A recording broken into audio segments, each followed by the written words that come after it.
Hey, welcome back to the Monster Mod Customs channel. Today we're going to be working on Frankenstein a bit more. I've had some time to think about what I want to do with it, and honestly, taking apart all these things and putting them back together, I've found nothing. I can't see anything that's wrong with the gears. I can't see anything that's wrong with the axle shafts. I'm not sure if it's just this funky thing that the locker is doing. It could be, but I found no reason to suspect that something's not at least functioning as intended. The locker might be having some kind of issues, but today I'm going to put together a lot of this stuff loosely. So I'm going to put the third member back in. I'm going to put the axle shafts back in, and I'm going to do a locker test. It's something that's recommended by, it's pretty generic, or pretty universal rather, across a lot of different, sorry, it's nice and warm out here, so all the bugs are coming out now. But it's pretty universal across most lockers, at least for automatic lockers. There's a way to test them, and Yukon has a recommendation on how to do this, and a lot of places do. So I'm going to loosely place all these things back on, so I'll throw the third member back in. I won't bolt it down quite yet. I want to see how this thing acts. I'll throw the axle shafts back in and put a couple bolts in the end of those. And then I'll put the tires and wheels back on, and we'll see if if I can make it turn individually. I'll rock them back, and then I'll see if it disengages. If I get movement out of it, that's the intentional movement and function of the locker. If I get independent movement of each side of my axle from the locker, then that means it's doing exactly what it's doing, whether or not it's clicking or popping or making noises or anything. So I'll be able to do that and test. Worst case scenario, it's just not disengaging, or at least it's having issues disengaging, where it takes an unusual amount of force for it to finally break loose and rotate both wheels at the same time. But I still have a... See, even now when I'm talking about this and talking about what I'm going to do and what the plans are, I'm still second-guessing it and still thinking about what else could there be? What is something else that could possibly be going on? And I just thought that every other time I've driven... Because I had a spool in this originally. A spool, it's night and day difference between what I've got here and what I had then. I used to chirp tires all the time, going around turns. It took really wide turns, and it still takes wide turns. It's just not as wide anymore. So it did narrow down my turning radius, but I don't know if that's just because the transfer of the power from the engine is being split between the two, as opposed to just a direct line in, like a spool is, where it's literally 100% of the power of the engine going to each wheel, because it's just a direct ring gear. If you've never seen a spool, it's a direct ring gear attached to the pinion, and attached to that ring gear is just a solid sleeve for the axles to go in. There is no extra gears. There is no extra parts. It is literally just attaching your axle shafts to the ring gear. So when the ring gear rotates one full rotation, both wheels are going to rotate one full rotation. It does not hold back on anything. So that's why when I went around turns, it would chirp wheels, because one tire's rotating more than the other one. But in any case, I'll show you what the axle looks like here, in case you didn't watch the other video. Here we go. I've got the old axle shafts in it, and as I said before, these were the old axle shafts. They had the what is it? The taper bearings that the current axle shafts have. So these were an upgraded unit, because the original axles had an enclosed ball bearing in here. This is better for the distribution of the load, so it's a really nice upgrade at least. And there's nothing particularly wrong with these axle shafts, except that when my third member, or my spool, popped on it, it gouged the splines. So that's why I don't use these. These are more backups than anything. They're still pretty good. There's no real issue with the structure itself. But yeah, these had the tapered bearings, so, but they also had the inner axle seal here. But you know, looking at these bearings right now, there's really nothing wrong with them. They're actually pretty good bearings. Yeah, there's like nothing. I can't see any scoring on them, so it's really hard to tell. There might be some. No, I see a little bit. I see some little issues. So there has been some kind of damage to these, but I mean, they're ancient, so it's to be expected with this. So really what I was doing here was just trying to hold steady the pinion and hold steady one side while trying to turn the other. That really doesn't work. I'm not getting the torque I need to turn this. So I'm going to take them out. I'm going to put this back on, put the axle shafts back in, and we'll try a locker test and see what that means. I also need to have the drive shaft back in because I need something solid for it to hold the axle firm. That way the automatic locker can rotate to that point where it engages and disengages. Just a little extra before I get into it, because I did realize something. Because these axle seals aren't necessary, I'm going to pull them. Basically, I'm going to take this axle seal out. That way these bearings get lubed properly, because this putty is basically the bearing material breaking down a bit. I'm lucky that I didn't drive it as much as I generally, well, I say as much, but I really don't drive this that often. So, I'll take these out using a bearing puller. That thing right there, it's a slide hammer bearing puller.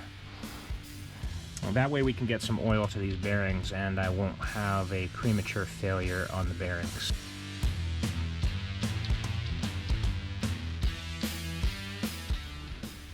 And then if all else fails, just bring out the big guns. This is the much bigger puller set. This one's a full puller set with a slide hammer, a bigger slide hammer. And it has this seat hook piece right here, which is great for pulling out things that just regular pullers don't fit.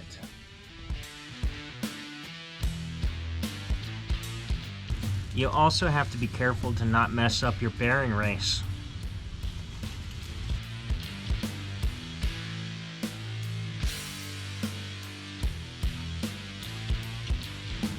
And if all else fails, destruction.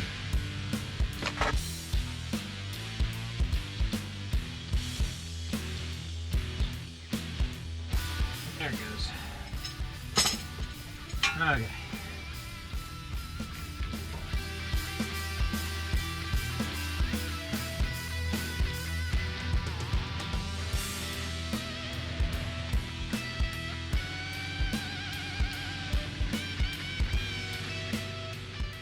So while I was pulling this thing out, my bearing race actually became unseated. So I'm going to have to use my extremely sophisticated tools to push it back in. Now there's a proper tool for this. There is a bearing race push or press or piece that basically fits this entire thing, and you just hit it in with even pressure every time. But that only works for these, and when it comes to installing things like bearings on your pinion gear and things like that, you can either use a press, or if you don't have a press, you just do it slowly. You do a couple taps at a time and you just try to put this in as evenly as possible. You will feel if it doesn't want to go in, so you will know. And don't try to push it. You want it to go in as evenly as possible in here. So let me get the excess material out of here that came from taking that seal out. So those seals are pressed and fit in right here with that ring that you can see right around the edge here. But with this design of bearing, they don't need them, so I had to pull it out. But this was a big interference, obviously, as you saw. Had a few issues over on that side, but doing it once meant I knew how to do it much better on this side. I knew they were going to interfere, so that's why I had so much trouble getting them out. But as long as I can keep the bearing races clean, I don't gouge them or score them in some way, then these are still good. And now I've gotten rid of that, so I should get some fluid flow through here that'll lubricate these bearings as I'm driving, which should be better for them in the long run. Just on a side note, when you're doing this, you can actually hear a difference when it starts hitting metal again. So when you're putting these things in, there will be a significant difference in sound from when it's freely moving or freely able to move to when it's butted up against a piece of metal. So definitely listen. And now I'm going to do this on the other side just to make sure that it's in and it didn't get pulled out when I did the seal pull on that side. I don't think it did, but we'll see. Alright, so that was the axle shafts. Now I'm going to move on to putting the third member in. I don't know if I said it before, but this thing's actually pretty heavy and kind of a pain to get in here. So all I'm doing is wiping this down a little bit as it sits. Bugs will find exactly what you don't want them to get into, and they will fly into it and land and die and clog up everything. Well, I say clog up, but they'll just disintegrate and all this. So this is exactly as it was before. The pattern on it was great, so I don't see any need to deal with that. I'm gonna go ahead and just wipe it down a little bit. What are you? Oh no, you're just a bug. Okay. Oops, sorry. Gonna knock you over too. I'm just gonna wipe it down a little bit, get some of this crap off of it, and then throw it in here, and then we'll start getting to work on the real process, figuring out what's going on here. By the way, these guys right here, there was a lot of issues with this axle when I first got it, so we're going to talk about that for a second now, because that's where I'm at. So when I first got this axle, I was scared to look into it because of everything else that I saw that was wrong with this truck, so I knew something was up. Surprise, there were some issues. All of these ring gear bolts were loose, which, I mean, seeing that damage right there, I can see that they really didn't care enough to put Loctite on these guys. I did though when I rebuilt this. Also, this ring here that provides the tension and preload to the carrier bearings didn't have these retainers, so they could just freely rotate back and forth, and they were actually kind of loose in there. So I'm honestly surprised it lasted as long as it did with the issues that it had. But now it's rebuilt, so I mean, all told, it should be fine, but we'll see.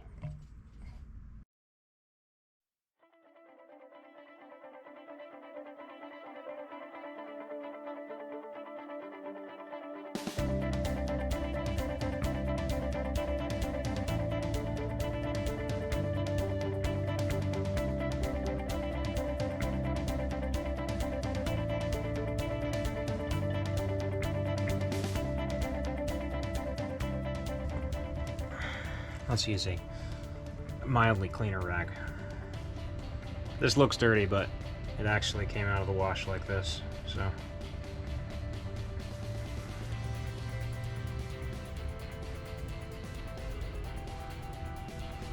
Let's get a good wipe down here.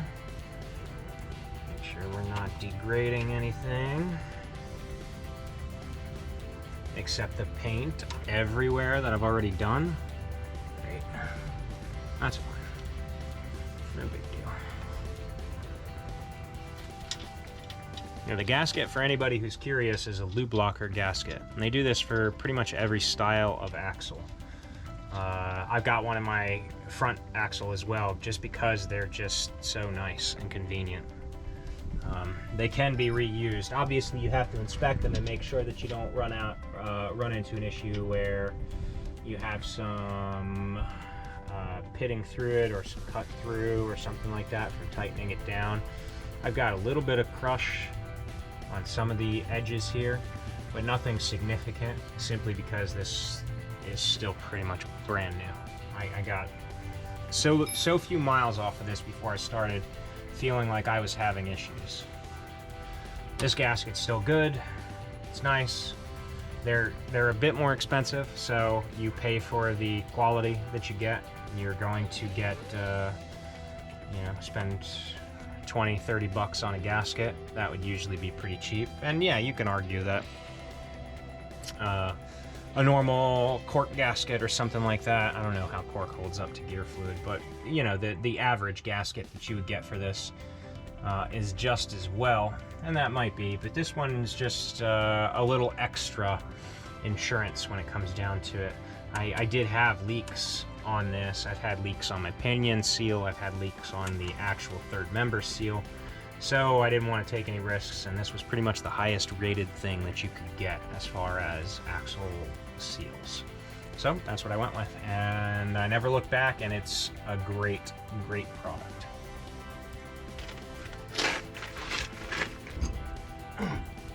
Alright, now, time to go to your home.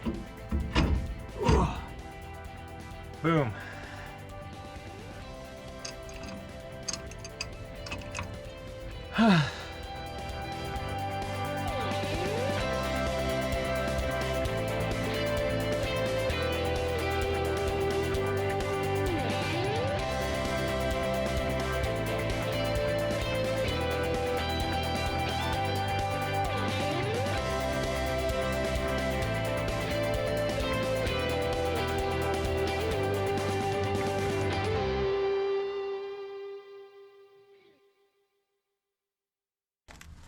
I got the wheels back on here.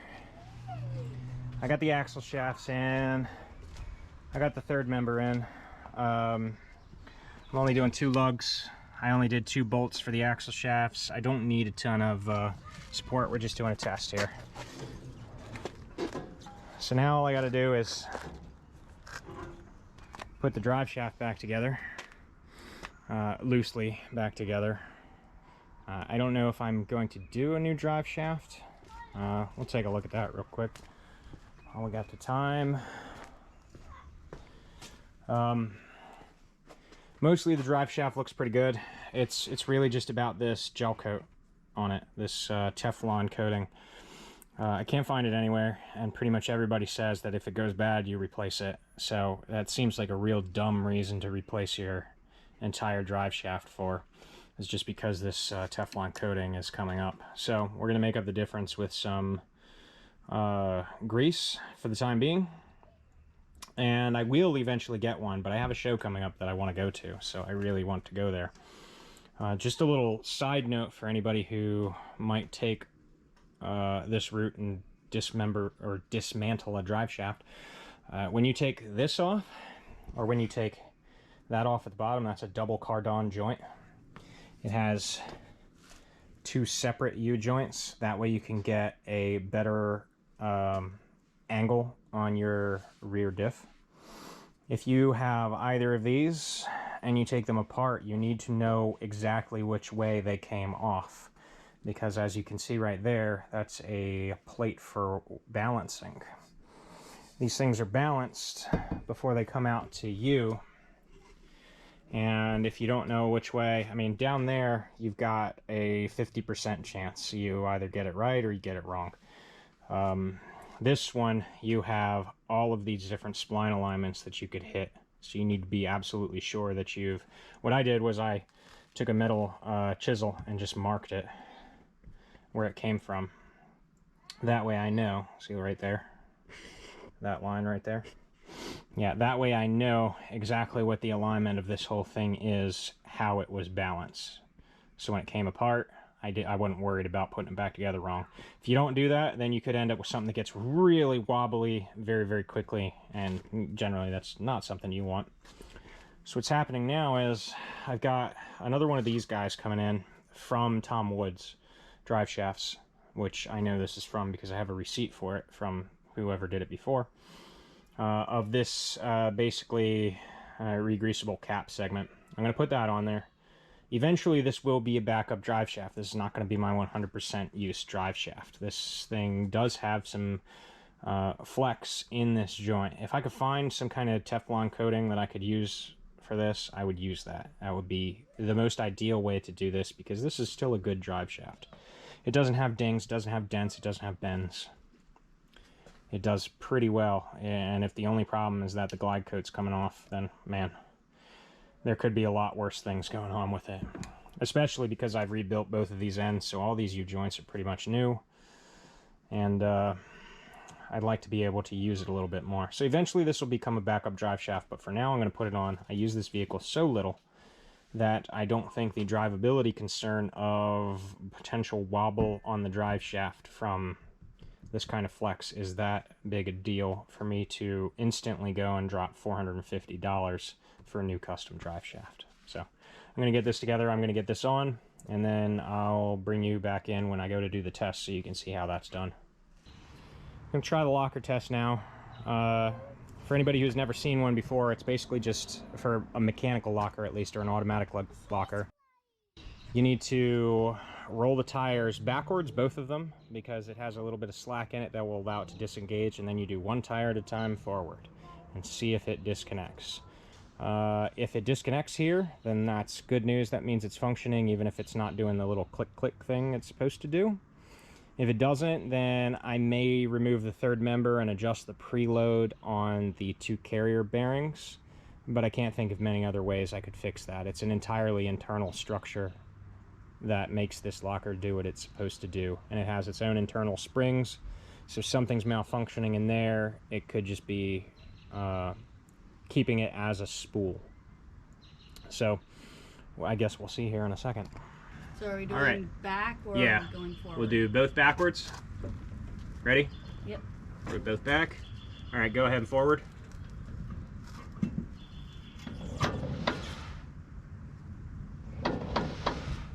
I hear clicking. Okay, back. Now hold.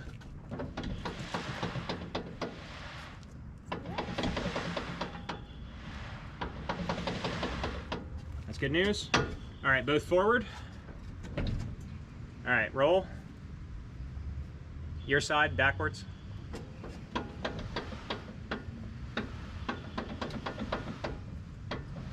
Okay, forward. And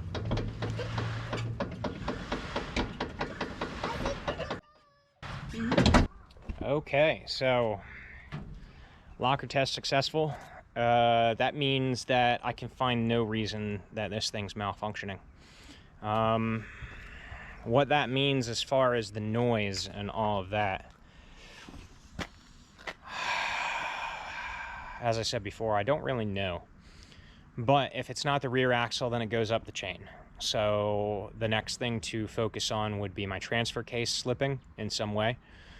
It should be direct line out when I'm in two-wheel drive, so I wouldn't think that would be it. Or it could be my transmission. I mean, who knows? The only thing that makes me think that it's not that is because the transmission transfer case never did this until I rebuilt this rear axle. So this rear axle was literally the only time that it started doing that. So maybe it is some kind of oddity with the locker. Maybe it's that, God, there's bugs everywhere because it's so warm today. This has been the mildest winter I've ever experienced. But, and now I jinxed it, now I'm gonna get snow. But maybe when I'm going, it's just not enough to disengage the locker itself, and it just builds up that tension. I don't know if that makes sense. There's no reasonable explanation for why it makes that kind of noise. But considering that I've now pretty much checked and tested every single thing inside of this axle, so for now I'm going to take these wheels back off. I'm going to do the final check. I'll pull the axle shafts back out again. I'll get some bearing grease inside of those bearings just to give them a little help. along the way until the fluid gets to them. That fluid will break down that grease, so I'm not trying to pack the bearings like I would the wheel bearings up front. All I need to do here is just give it a nice coat so that it has some kind of flexibility when it comes down to the metal on metal wear. I'll put them back in. I'll bolt the third member down. I don't need to take that out anymore. It is exactly as it should be. And I'll start working on getting the final assembly done on this, and then I guess I could take it for a drive and see what it does. Who knows, maybe taking it apart like this helped it? I don't know. But it passed the locker test, and boy, that's a load off of my shoulders and a big sigh of relief, because that means that the locker components don't have to be taken apart in order for me to figure something out. It is not this rear axle that's causing this issue. So I think really now it's just putting it back together, and that's that. Weird circumstances, I might still hear it, but at least I know that the rear axle is doing what it's supposed to do, and I'm not having catastrophic failure that's going to result in me having to replace all the bearings again, and the ring gear, and the pinion gear, and the locker. So that makes me feel a lot more comfortable with this.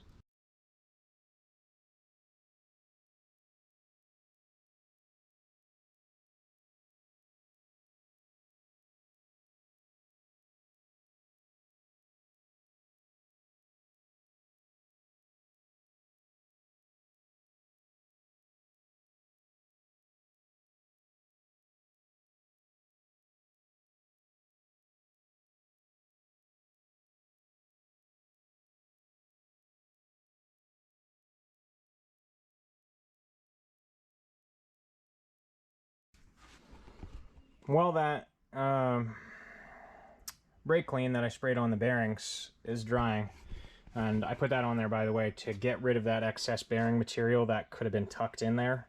I don't want to have any extra metal filing or pulp inside of that bearing when I go to put it back in. So I sprayed it down with brake clean. Jesus, I can't talk any time.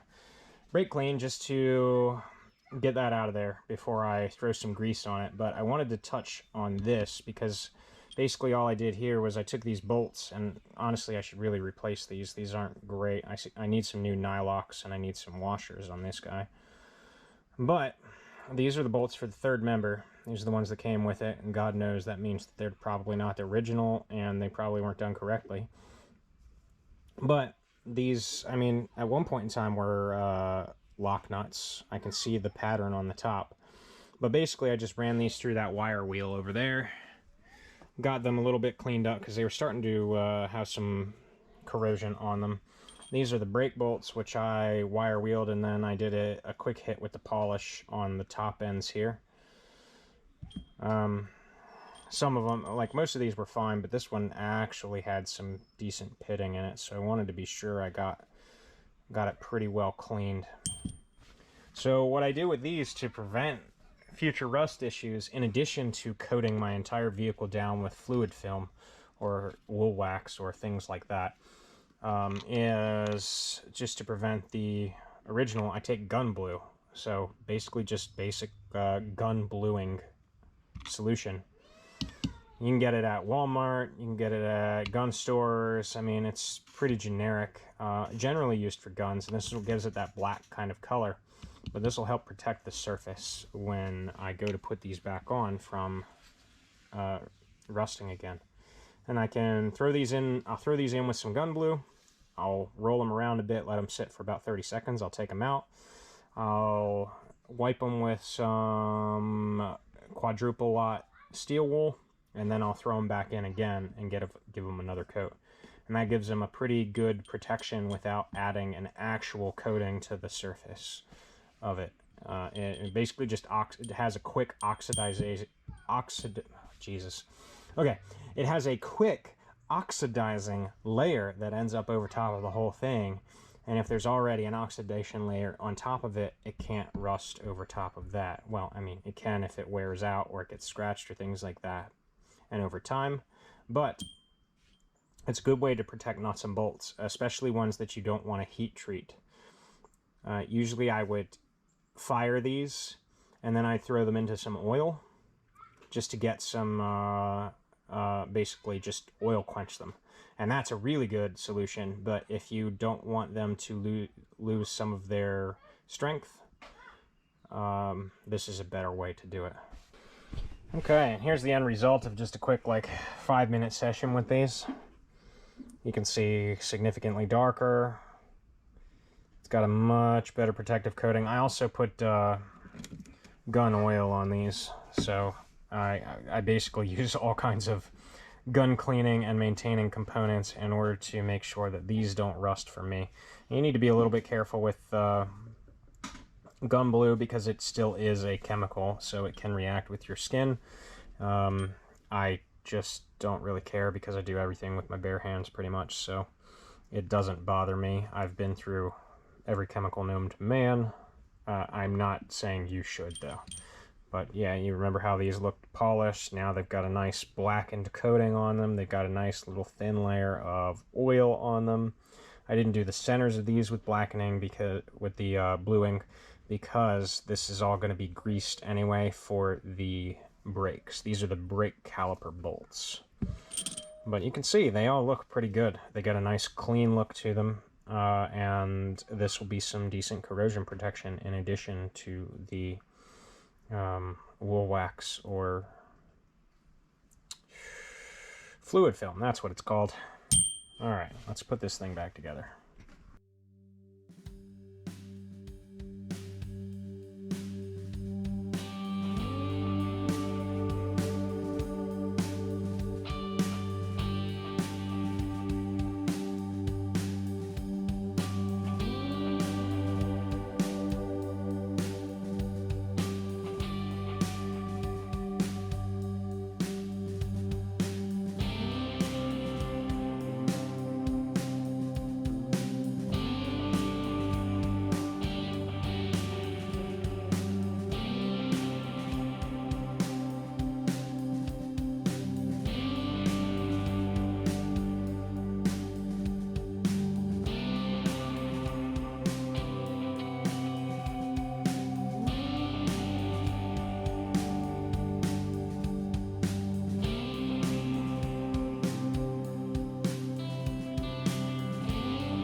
Something to not forget with these, put a little grease on the ends of them, so that way the brake pads slide back and forth easy, like they're supposed to.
Here's where we're going to stop for the day. It's getting a little dark, so it's getting hard to see. Not to mention I got to let that RTV dry on the outer edge of that axle seal. By removing the inners, you have that little black ring on the outer piece there, and they recommend putting a little thin layer of RTV on it. So that's what I did there. We're gonna let that dry before I put any fluid in it, and then I guess whenever I see another nice day, I'll come back out here, I'll get this up off the jack stands, put it back down, tighten everything down. I'll remove the drive shaft, I'll do the work with that. When it says Monday, I'm supposed to have that cap in. Hey, welcome back. It is another day. Actually, it's been quite a few days since I last worked on Frankenstein. Really, the only thing I was waiting on, I didn't have much else to do, but I was just waiting to get the last part for the drive shaft. So as I said before, I'm going to reuse that drive shaft. That drive shaft has play, has so little play. For the time being, I'm going to clean it out really well, throw some grease in there to close up some of that gap, throw on a new dust cap seal, and put it on there until I purchase a new one, and then I can use this one as a backup. For now though, it will do what I need it to do just fine. So today, taking off the drive shaft, getting that fixed up, put together the right way, then putting it on permanently. Putting fluid in the differential, and I'll probably adjust the emergency brake while I'm at it since I'm going to be under there, and I'll try to adjust that rear shackle so that I'm up that 1/4 of an inch that I'm supposed to be. That's kind of it, so let's get started. So this was the piece I was waiting on, just this guy, and it's just this cap that goes right on top of here. That's all. So let's clean this.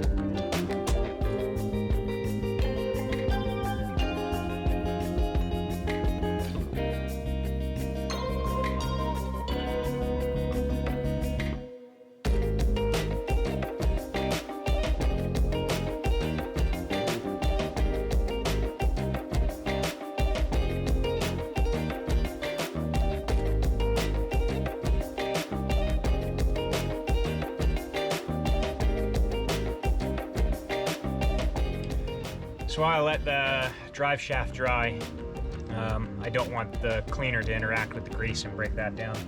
So I'll let that air out for a minute. I'm gonna take these jack stands out, get that down, and probably put the fluid in the diff, and then I'll come back, I'll install the drive shaft, and well, I'll take one jack stand down. I might keep this side up and just try to lift it a little bit more to get my super jack stand under there. I've got gigantic ones because when you've got something this tall, you need bigger jack stands.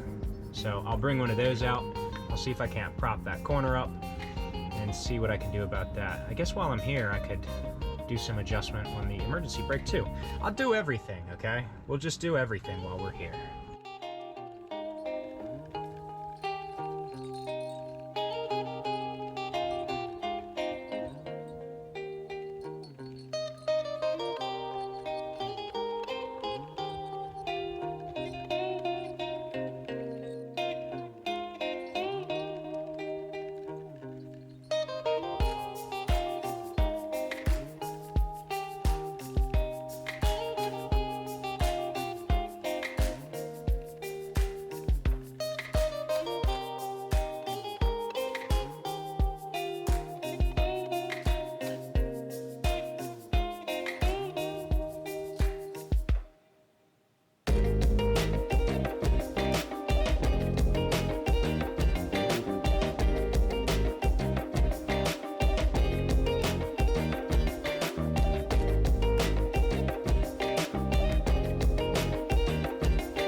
that's all set. So now it's time to do the finishing touches.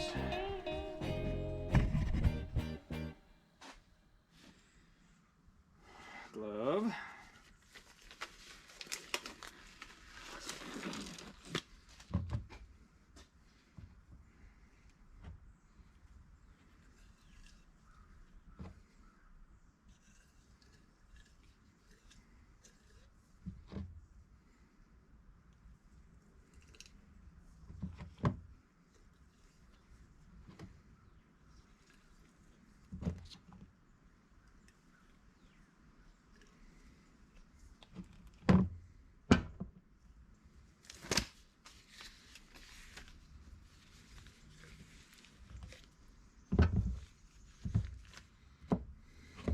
I don't want to put a ton in there just because it's such a tight fit.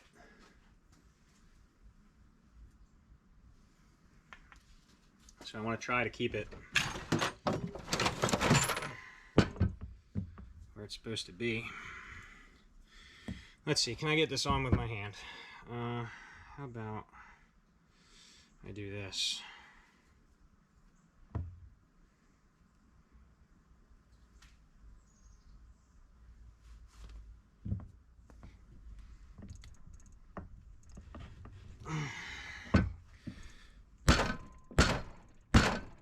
It's close. Actually, I think it's on there.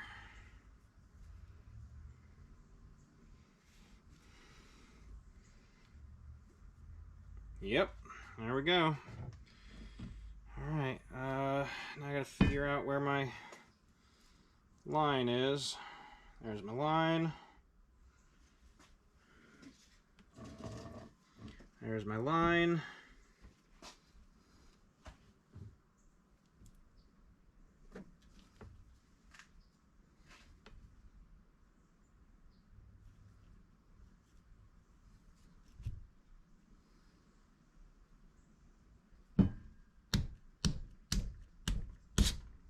There it is.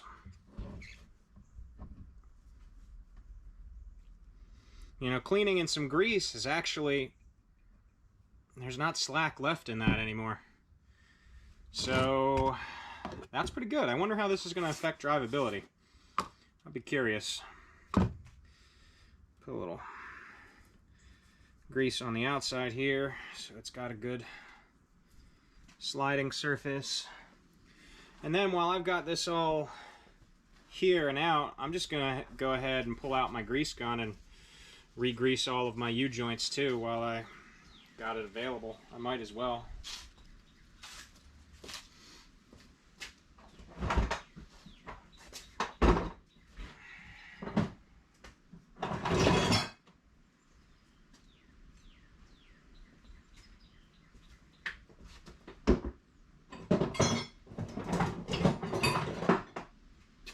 There it is.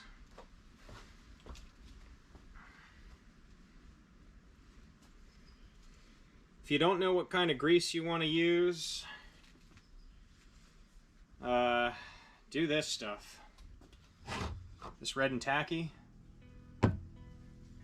It also comes in the grease gun variety, and it's just really good stuff. It's better than average when it comes down to it.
tightening these guys.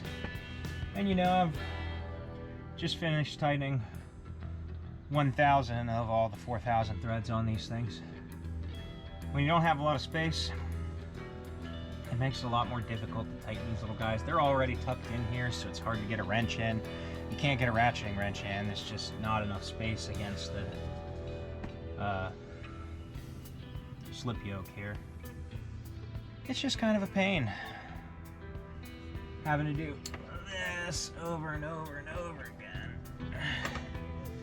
But fortunately, I'm pretty close. I could, come on, there we go.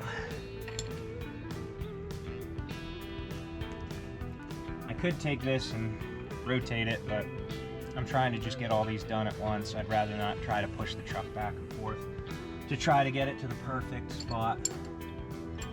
So here we are. My stubbornness costing me time. What's new? Anyway.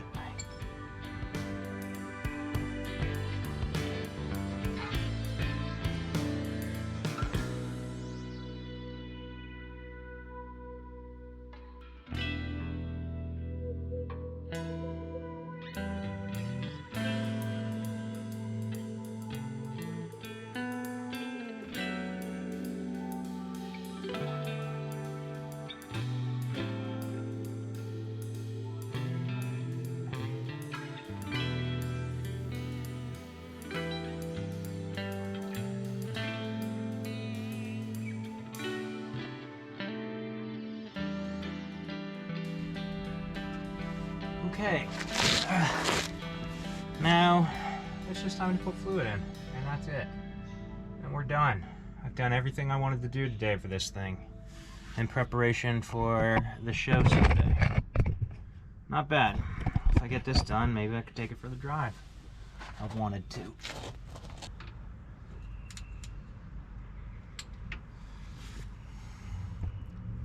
And before, all I ever used for this was 75W140, which you can put just about anything in the 9-inch and it's fine.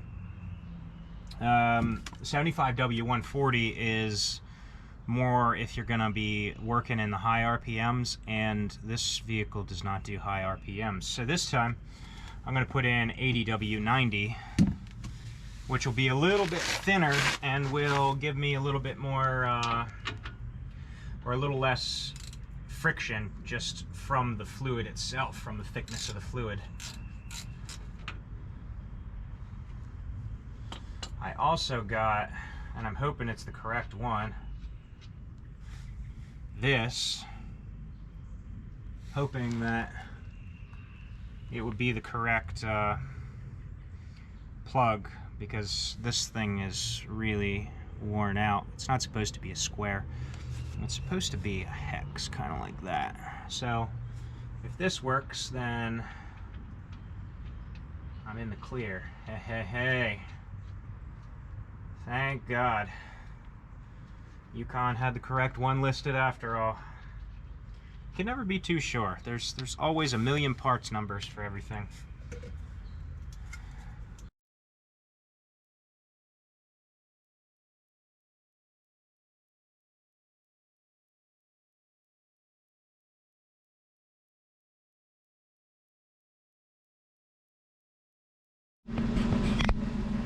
Alright, sorry about that. Camera died, it didn't tell me, but you didn't miss much. It was literally just me putting in like 2 3/4 quarts into there. Now I just got it jump started, so now it's running. Man, I really got to take this off and deal with that. I think that'll be on my next list. I'm going to start asking around and seeing where I can paint this at. I also need to wash this. There's a lot of dust. Maybe that's what I'll do before it rains. That sounds like a great idea, right? Otherwise, running good. So that's going to be it for today. Got all the things I wanted to accomplish accomplished. Wheels on the ground, it's a good thing. I pushed up that rear corner after measuring and remeasuring and remeasuring again. got the emergency brake adjusted. Don't know if it works, but I guess I'll see. It always concerns me with that emergency brake because I don't want it, especially because I've got a problem with the brakes grabbing on their own. I don't want to crank that emergency brake down and then it not release again. Like the pressure of the fluid that's in there just doesn't push back. I don't know. They're old brake calipers, so maybe I'm just needlessly worried. But that got the fluid in there. I'm curious to see what an 80W90 does because I've always only ever used 75W140, which is a much heavier gear oil. So maybe this will work better. I don't know. If the weather holds out on me here, I'm going to take it out for a drive and see how the rear end acts. That's all. So I'll be putting out another video here soon. This one's going to come out first, but then I'm going to be going to that car show in a couple days, so I'll bring along the camera and I'll record a bunch of cool looking cars out there too. So thanks for watching, and I'll see you in the next video.